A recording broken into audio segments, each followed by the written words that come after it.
Thank you very much. We love you, folks. We love you. We love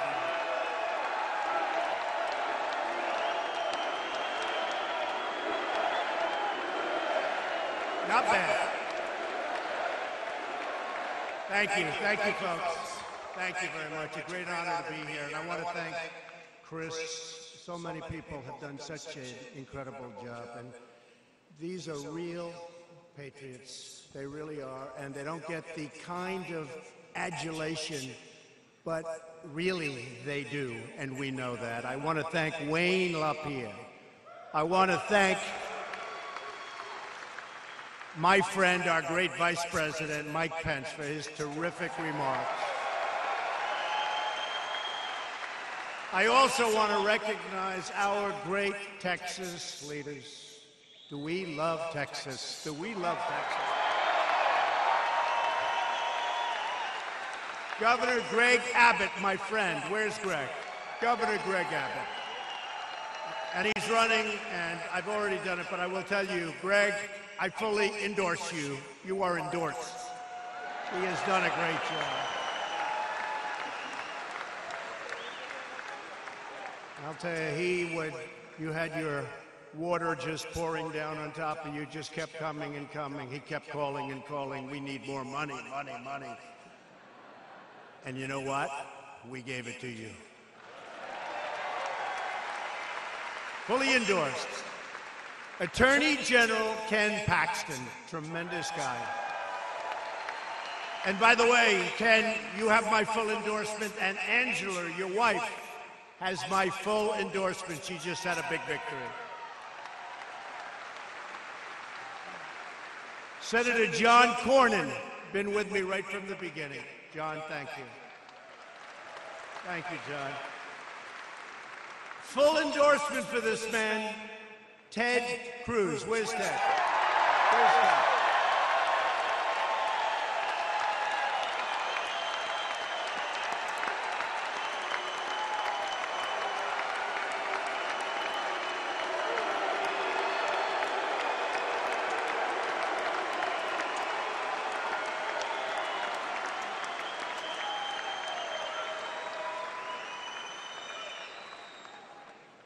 Thank you. Boy, that was very rousing. That's a good sign. Congressman Pete Sessions and Congressman Mike Burgess, great friends. We're also joined by Pete Ricketts, Dana Loesch, Charlie Kirk, Diamond and Silk. Where are they? Where are they? They're so great.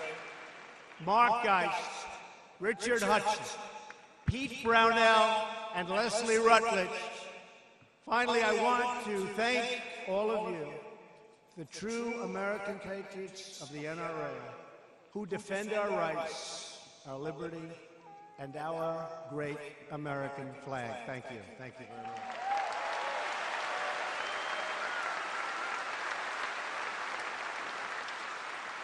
The people in this hall have never taken our freedom for granted, never. And you have never stopped fighting for our beloved Constitution. Incredible people. Thank you. You give your time, your energy, your vote, and your voice to stand strong for those sacred rights given to us by God, including the right to self-defense.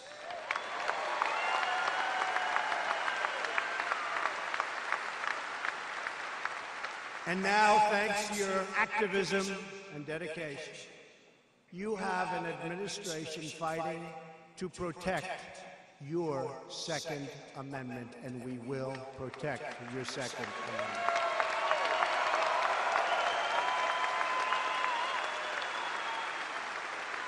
Your Second Amendment rights are under siege, but they will never, ever be under siege as long as I'm your president. All of us, thank you. Thank you. All of us here today are united by the same timeless values. We believe that our liberty is a gift from our Creator and that no government can ever take it away. We believe in the rule of law.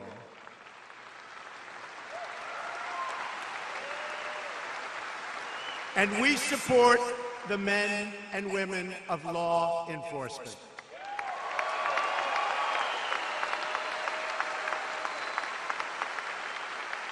We have pride in our history and respect for our heritage. We put our hands on our hearts for the Pledge of Allegiance, and we all proudly stand for the national anthem. We proudly stand.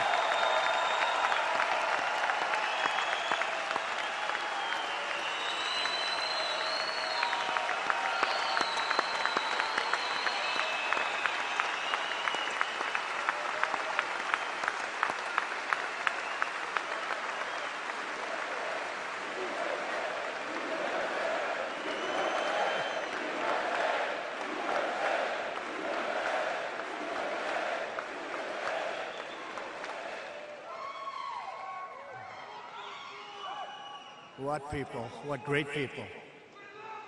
And this is your record crowd, you know, all-time record crowd. You do know that, so just remember, nice to set records. We love our country, and we believe our citizens deserve a government that shows them the same love and loyalty in return.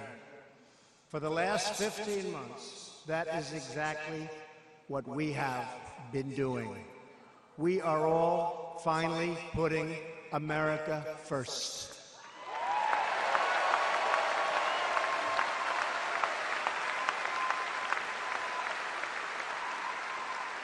And we are seeing the incredible results as a result of our massive tax cuts, and everybody is benefiting and everybody is happy. And the Democrats are very concerned. You watch how well we do in 18. You watch. You watch. Get out and vote. Don't be complacent. Don't be complacent. You know, history says that when you win the presidency, you get complacent. We all know the feeling. Do you know the feeling? Not too many. Like 90% of the time, you win the presidency, and for whatever reason, you lose the midterm. We can't let that happen. And the word is complacent. You know, I kept thinking to myself, why is that? I wonder why. Think about it. You win. You have this great win. Now you take a breath. You relax. All of a sudden, 2 years is up. They're fighting like hell, and you're complacent. We cannot get complacent. We have to win the midterms.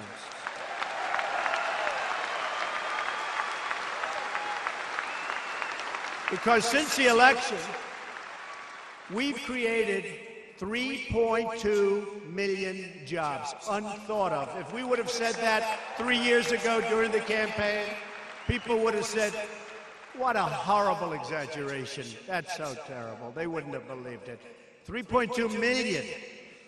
The unemployment rate, you saw that just today, just fell beneath 4% for the first time since the beginning of this century.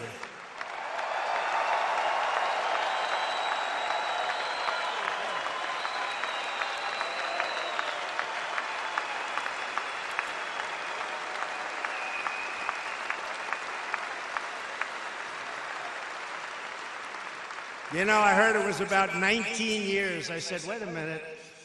The beginning of the century sounds better. So I say, the beginning of the century. More beautiful. African American unemployment has reached another all-time, in history, record low, in history.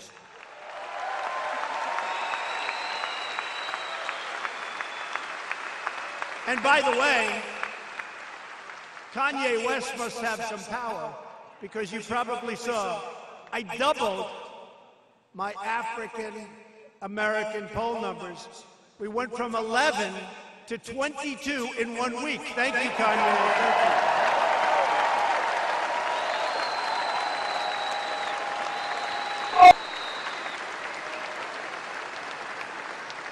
When I saw the numbers, I said, there must be a mistake. How can that happen? Even the pollsters thought there must be a mistake. Now we've come a long way. Do you remember I'd come into big rooms, big audiences, and I'd say, what do you have to lose? Because the Democrats have always had that vote. I say, what do you have to lose? Horrible on crime, horrible on education, horrible on everything. I'd say, what do you have to lose? And they voted for me, and we won. But now the numbers are much higher than they ever were with African American, and we're happy.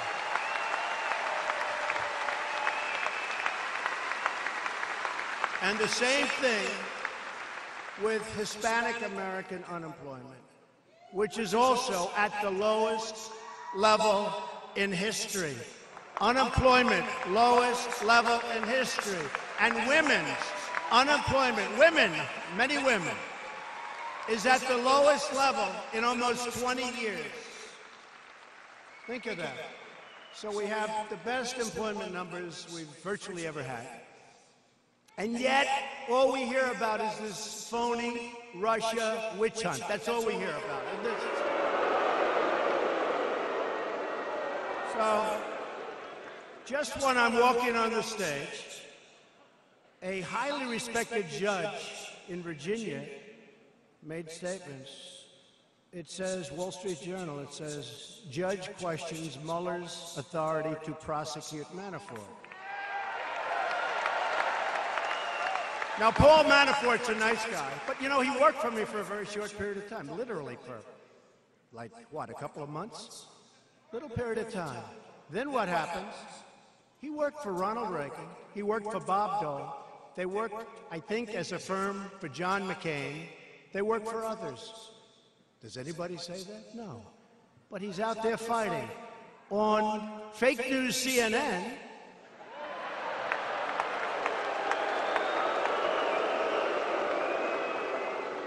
I think NBC may be more distorted and worse, but no, but on CNN, they have a headline. Judge in Manafort case says Mueller's aim is to hurt Trump. You believe that? This is what we're up. It's called the witch hunt. So I just said, give me that article. I want to read it. Just happened a few minutes before I walked on stage. A federal judge Friday questioned special counsel Robert Mueller's authority to bring tax and bank fraud charges unrelated. Nobody knows that. Everyone thinks, oh, unrelated to the 2016 election against former Trump campaign manager, Chairman Paul Manafort, who's there for a short while. But he's a good person. He is. I really believe he's a good person.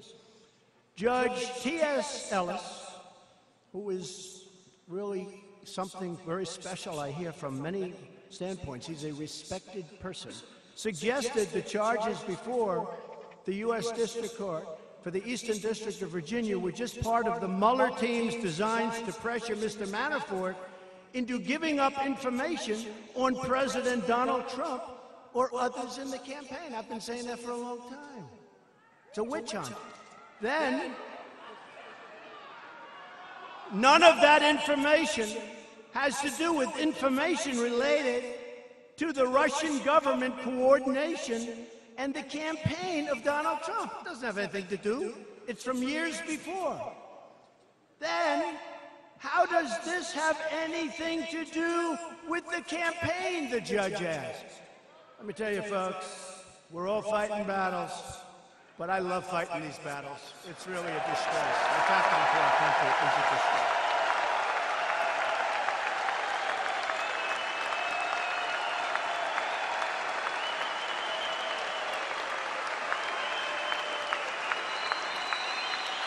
Thank you. Thank you.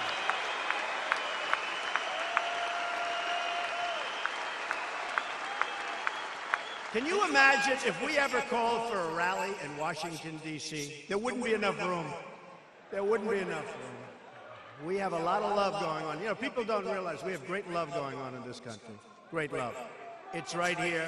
We have, and by the way, you just saw the recent poll. It came out, the Rasmussen, 51 or 52. It's the highest level I've ever been at. How does that happen when you only get bad publicity? How does that happen? That's because people realize that a lot of what you read and a lot of what you see on television is fake. They realize it. The people are smart. The people are smart. So you have a battle also. You have a battle to keep your rights, and we're going to keep those rights. You're going to be so happy. You have to say, you weren't sure that Trump was going to win, but you all went out there. You all went out there and you voted. You voted.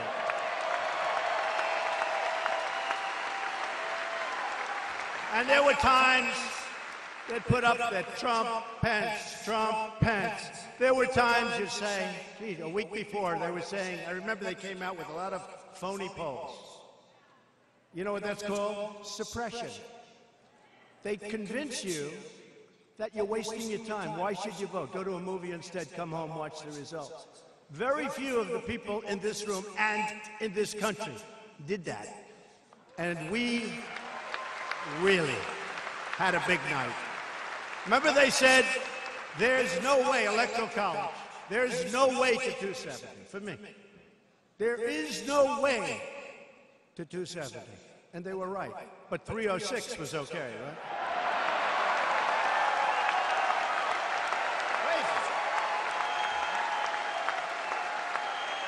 306. So we had a great time, and I think we're doing better now than ever before. I think we're more popular now from the standpoint, now we've produced. You know, when I was running, I said we're going to give you tax cuts. And by the way, we are decimating Obamacare. We got a bad vote the evening. We got a bad vote the evening that we were going to terminate Obamacare. We got a bad vote. You know about that, right? That was not a nice thing. That was an unexpected vote.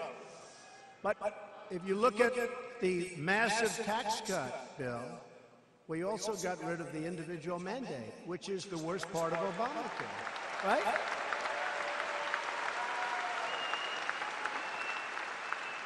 I don't know if the people in Texas are going to like this, but we also got Anwar in Alaska, so I don't know if you're going to like a little competition. But you know what it is? It's called energy for this country. It's called energy. That we like. So, Ted, I think they're happy with that, I think, right? So, we've delivered. And when we were running, I would say, we're going to this, we're going to that, we're going to that. A certain person that's not a very fair person in the media said, I have to say, Trump has actually delivered more than he promised, which is probably the first time people have ever heard that statement. We've actually delivered more than we promised. And let me just tell you this, we're really doing well with North Korea. We're really doing well. Okay? Right?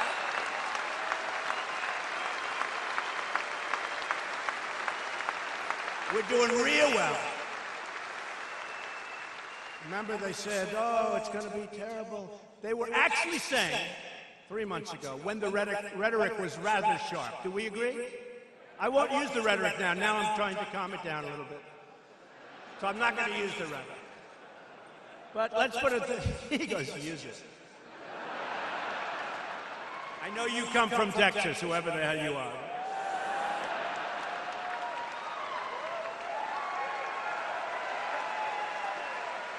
Look, for years they've had this problem. And everybody has said sort of, oh, don't talk, please don't talk. The last administration had a policy of silence. Don't talk. You may make them and him angry. Don't talk. If a horrible statement is made about the United States, don't say anything. We have no comment. Please, please. Oh, my God.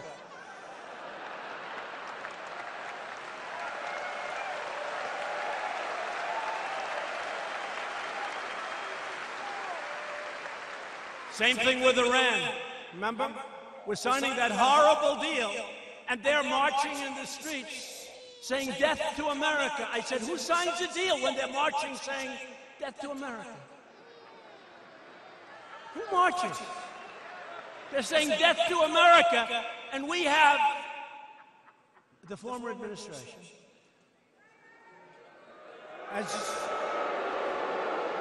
as represented by John Kerry. Not the best negotiator we've ever seen. He never walked away from the table, except to be in that bicycle race where he fell and broke his leg. That's it. That was the only time.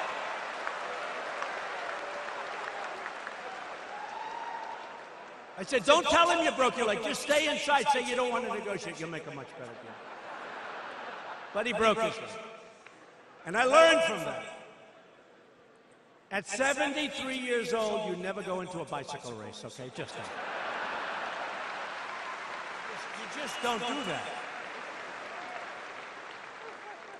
I'm not 73, he was, okay? But I'll be there. But we have great things going on. And, you know, with respect to North Korea, remember how strong it was? And they were saying, this is going to be nuclear war. We're going to have it. No. You know what gets you nuclear war? Weakness gets you nuclear war. Being weak gets you nuclear war. That's what gets you nuclear war.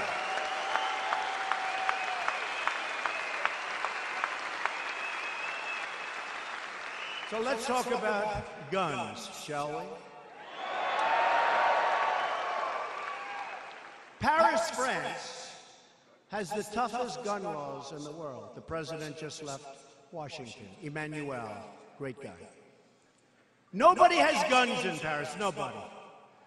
And we all remember more than 130 people, plus tremendous numbers of people that were horribly, horribly wounded. You notice nobody ever talks about that. They talk about the people that died, but they never mention that 250 people had horrible, horrible wounds. I mean, they never mentioned that. But they died in a restaurant and various other close proximity places. They were brutally killed by a small group of terrorists that had guns. They took their time and gunned them down one by one. Boom, come over here. Boom, come over here. Boom. If you were in those rooms, one of those people and the survivors said, it just lasted forever. But if one employee or just one patron had a gun, or if one person in this room had been there with a gun aimed at the opposite direction, the terrorists would have fled or been shot. And it would have been a whole different story. I mean, right? Right? We all know what's going on in Chicago. But Chicago has the toughest gun laws in our country. They're so tough. But you know what's happening? It seems that if we're going to outlaw guns, like so many people want to do, Democrats, you better get out and vote, then we will get out, and you know what I'm going to say. We are going to have to outlaw immediately all vans and all trucks, which are now the new form of death for the maniac terrorists, right? They take a truck and they run over 8 people and wound 16, like what happened in New York and what just happened. It's happening all over. So let's ban immediately all trucks, all vans, maybe all cars. How about cars? Let's not sell any more cars. I love you too. Thank you.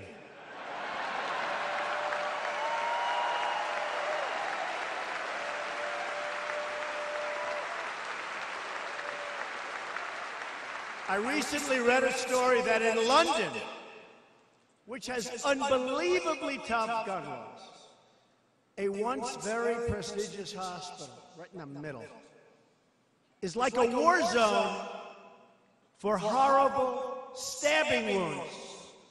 Yes, that's right. They don't have guns. They have knives. And instead, there's blood all over the floors of this hospital. They say it's as bad as a military war zone hospital. Knives, knives, knives. London hasn't been used to that. They're getting used to it. It's pretty tough. We're here today because we recognize a simple fact. The one thing that has always stood between the American people and the elimination of our Second Amendment rights has been conservatives in Congress willing to fight for those rights, and we're fighting. We're fighting.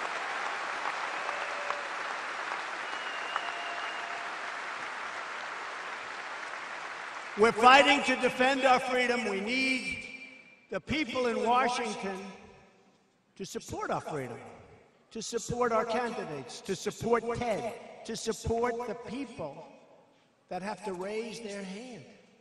You know, they say we have a majority. We have what? A majority of one person? That's not really a majority. We need Republicans to do it right, to get the kind of things we want. We've got to get Republicans elected. We've got to do great in 18. Those midterms, we have to do good. We need judges who will enforce our laws, protect our sovereignty, and uphold our American way of life. The Constitution can't be changed by judges, bureaucrats, or the United Nations.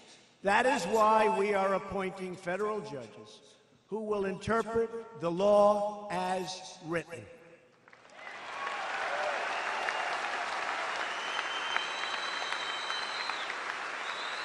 In my first year, I nominated, and the Senate confirmed, more circuit judges than any new administration by far in history, and we will have the all-time record very soon.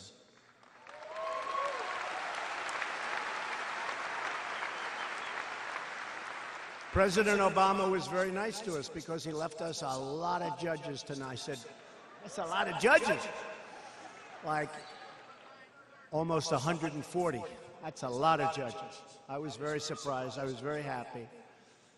And we put an incredible new justice on the Supreme Court, Judge Neil Gorsuch. Yet virtually every single Democrat in the Senate opposed Neil Gorsuch, just like they have consistently opposed judges who will protect your basic freedoms. And by the way they're slow-walking people that are supposed to be working for us in government. If you look at what they're doing, in the history of this country, there has never been anything like what the Democrats are doing on great people who gave up their jobs and their lives to take a job as an ambassador or people working for our government, and they can't get approved because every single one of them is being slow-walked by the Democrats, and it's never happened before. And you know what? I hope we have long memories, but I hope we don't have to worry about it because we're going to be there a long time, so we won't have to worry about it. But what they're doing is disgraceful. What they are doing, Schumer and the group, what they are doing is disgraceful. What they're doing to the wall and immigration is disgraceful, and you just take a look at the border, okay? You take a look. Take a look at what's happening. My administration and conservatives in Congress were elected to uphold your rights, to rebuild our military, which we are doing a great job of rebuilding, to restore our prosperity, to secure our communities and defend our borders.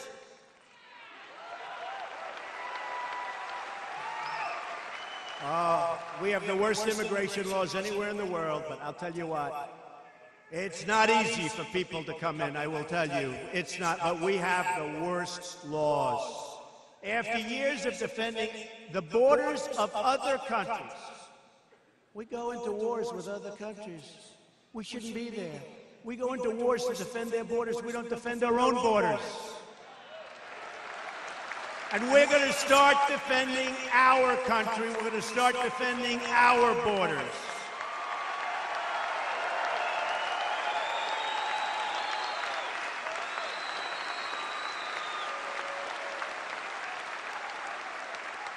You've all seen on television, all over the papers, the illegal migrants pouring up through Mexico, flooding the border, many from Central America, Honduras, all over the place, coming up by the thousands.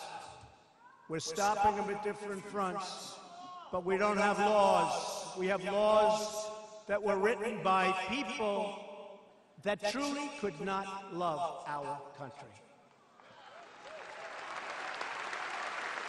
Illegal immigration must end.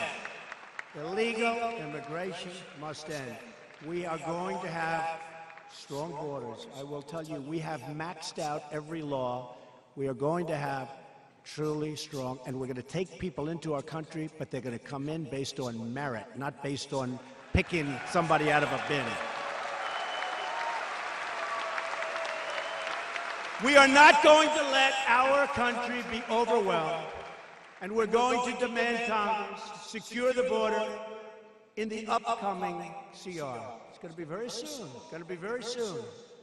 In recent months, Democratic lawmakers have voted against legislation to close deadly immigration loopholes, like catch and release. How about that one?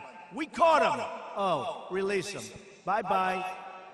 Welcome to America. Welcome to America. That's what we have. We're going to keep the violent criminals out. Senate Democrats like John Tester, you saw what happened there. What he did to one of the finest people in our country. What he did to the Admiral. What he did is a disgrace.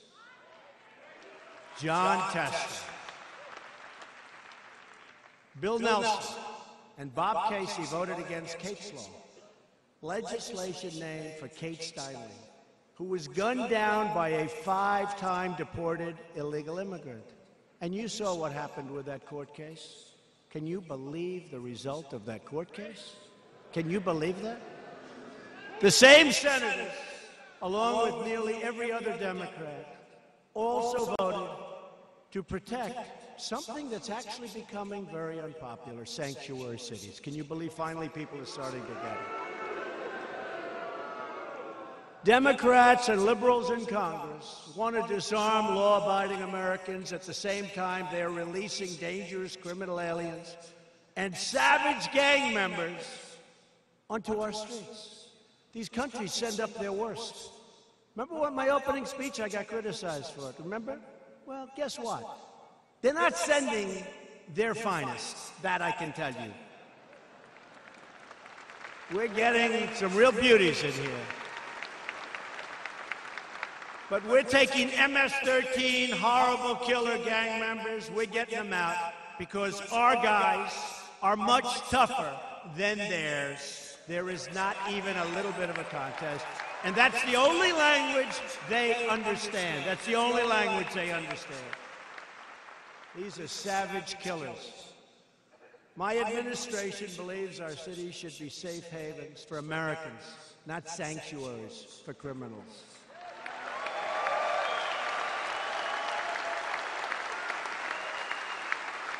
And we believe that violent gang members must be thrown out of our country immediately, not let to stay, to fester, and to get larger. We get them out, and we are taking them out by the thousands.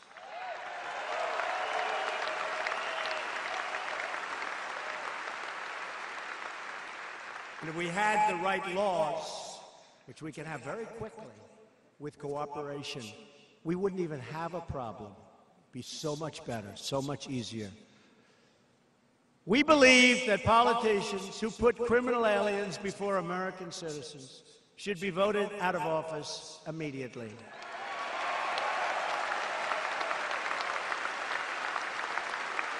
As we secure our borders, we're also supporting the heroes who fight crime, serve our citizens, and secure our streets. Our brave men and brave women in blue. We love them.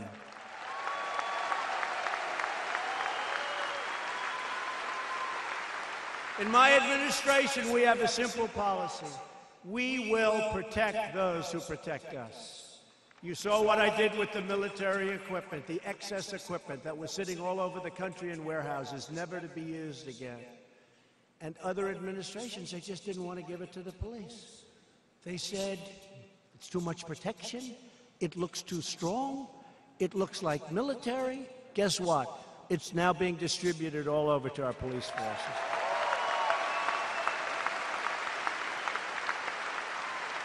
And it's better than they could ever buy. Can't buy stuff like that.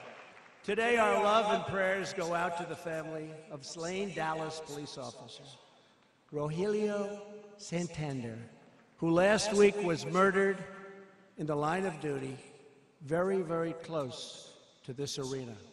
We ask God to help the others who were wounded, and they will recover, they will be better, they will be back. Send our love. So important. Thank you.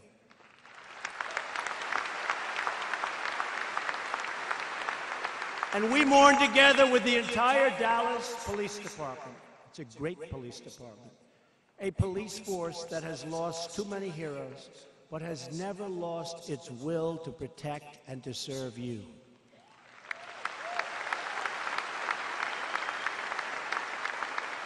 We're also taking very strong action to secure and protect our most valuable resource, our children. All of us here today are deeply committed to school safety.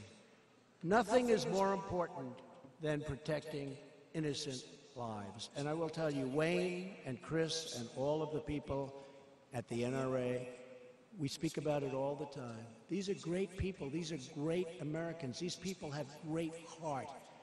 They know what they're doing. Our entire nation was filled with shock and grief by the monstrous attack when a high school in Parkland, Florida, we mourned for the victims and their families, gotten to know members of those families. These are incredible people. And our hearts break for every American who has suffered the horrors of these school shootings.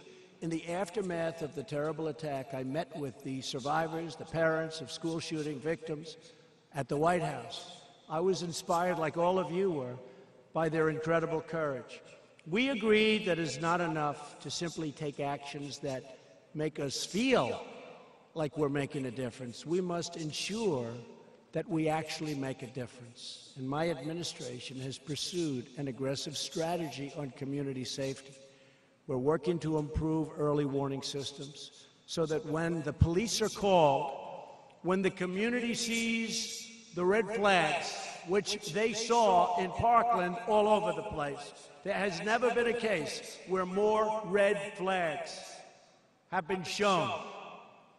Swift action is taken by the authorities. Law-abiding gun owners want to keep firearms out of the hands of those who pose a danger to themselves and to others. We all want that. We all want that.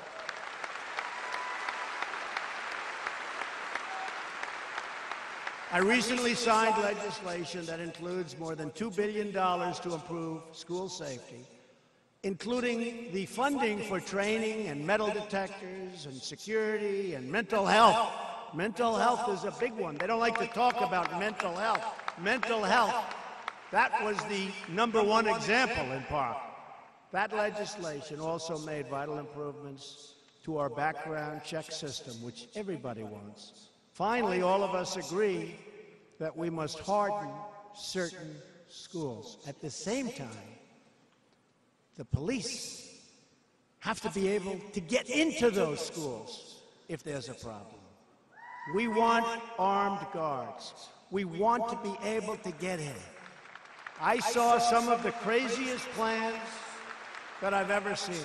You can spend a fortune on each school. You will spend so much. Nobody knows more about construction than I do. You will spend so much. You're going to make it so hard that you can't run a D8. You know what that is, right?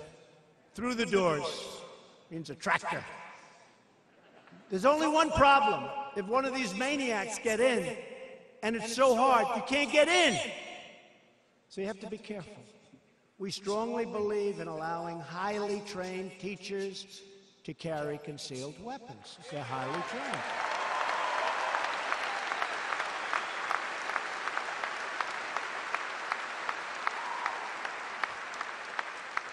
and we want highly trained security guards.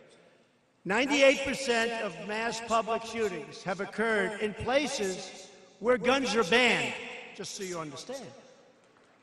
Tragically, as we've seen, there's no sign more inviting to a mass killer than a sign that declares this school is a gun-free zone. Come in and take us. 98%. You know, they're cowards. You saw that in the recent case where he did all of his damage and then he sort of slinked out of the school. And the policeman outside caught him in a different community. That policeman did a good job. That policeman did a good job. Caught him in a different community. But they are cowards. When they know there's guns inside, they're not going in. We just don't understand that. We can't get that word out. But highly trained people. At the same time, there is no stronger deterrent for a sick individual than the knowledge that their attack will end their life and will end in total failure. When they know that, they're not going in. You're not going to have school attacks. We support the Second Amendment, not only because we believe in freedom, but also because we trust in everyday, talented, wonderful people. They love our students.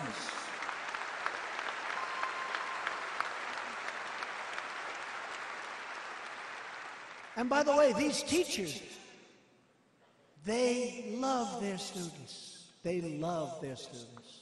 They understand it. They love their students, and they're not going to let anybody hurt their students. But you have to give them a chance.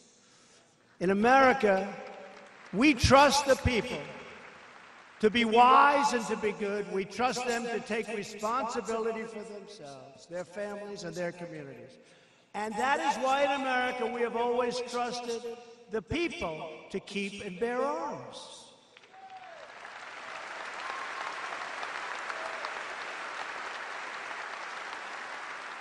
It is fitting that we gather today in the great state of Texas, a place that cherishes their right like no other.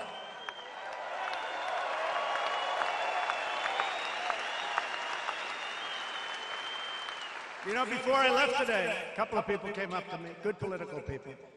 They said, you know, going to the NRA convention and speaking today, that'll be very controversial.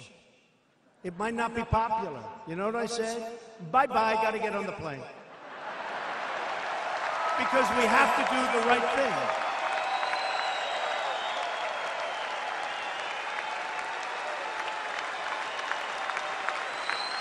We have to do the right thing.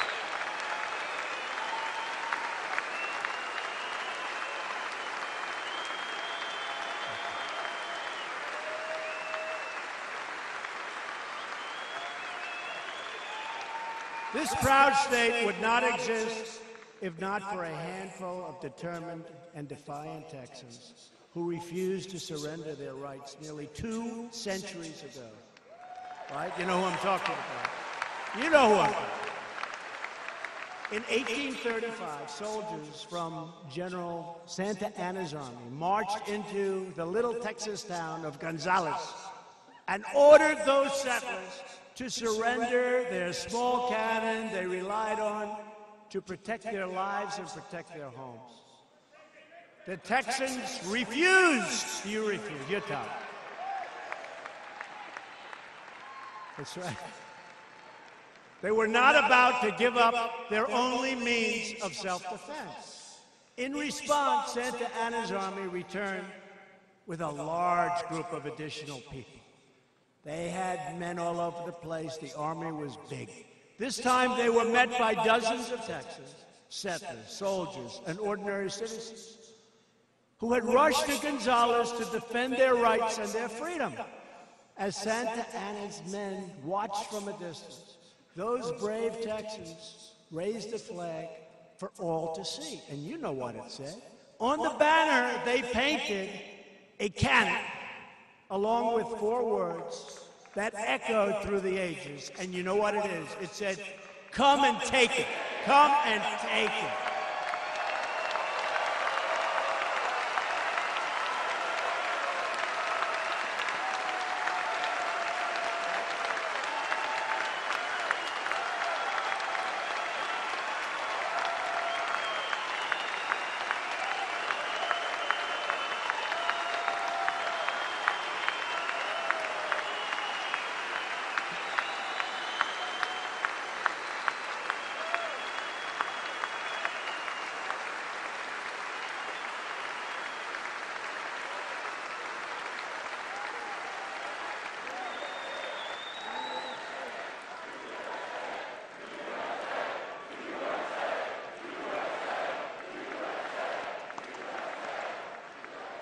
Like those early Texans, Americans will never surrender. Ever, ever, ever. We will never, ever surrender.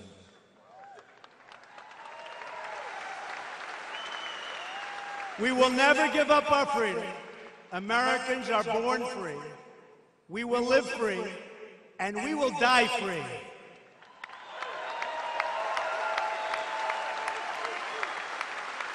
So again, it is a great honor to be with you. Very special people. We truly appreciate your support. I'm doing the right thing. I'm doing it for you, but we're doing the right thing. We're doing the right thing together. I want to thank again all of our friends and patriots from the NRA. We will never fail, and we will always protect your Second Amendment. Thank you. God bless you, and God bless America. Thank you all. Thank you.